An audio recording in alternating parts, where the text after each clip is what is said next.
Regional parties are owned by families. National parties కూడా అంటే national parties అదే కాంగ్రెస్ లో ఉన్న జబ్బే అది. ఆ కాంగ్రెస్ లో కల్చరే మిగతా రీజనల్ పార్టీస్కి వచ్చింది. ఫస్ట్ కాంగ్రెస్ లో ఉన్నోళ్ళే కదా బయటకు వచ్చి రీజనల్ పార్టీస్ పెట్టుకొని అసలు రీజనల్ పార్టీస్ అనేవి వచ్చినాయి. దాదాపు అందరూ కాంగ్రెస్ నుంచి పుట్టిన వాళ్ళే వచ్చిండ్రు. ఇలా తెలంగాణ చూసినా, ఆంధ్ర చూసినా, డిఎంకే మన తమిళనాడు చూసినా, అఖిలేష్ యాదవ్ అని చూసినా, మన లాలూ చూసినా, మమతా బెనర్జీని చూసినా, మీరు ఎవరైనా చూడండి అంటే ఫ్యామిలీ ఓరియంటెడ్. ఇక వాళ్ళు ఫిక్స్ అయిపోయినారు. ప్లస్ ఇక ఇదంతా కూడా ఒక సంపాదనకు మార్గాలు అయిపోయినాయి.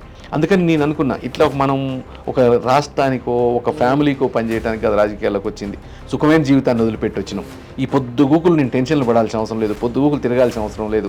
ఒక 4 ఏళ్లలో 3,60,000 కిలోమీటర్లు తిరిగినాయి నా కార్లు. ఇంత కష్టపడి పనిచేసి మనం చేసేదానికి, మనం అనుకున్నవి చేయడానికి, ఈరోజు యూత్కి చేయాలన్నా కానీ, మన కాన్స్టిట్యున్సీని బాగుపడేట్టు చేయాలన్నా కానీ మనం ఒక మంచి పార్టీలో ఉండాలి.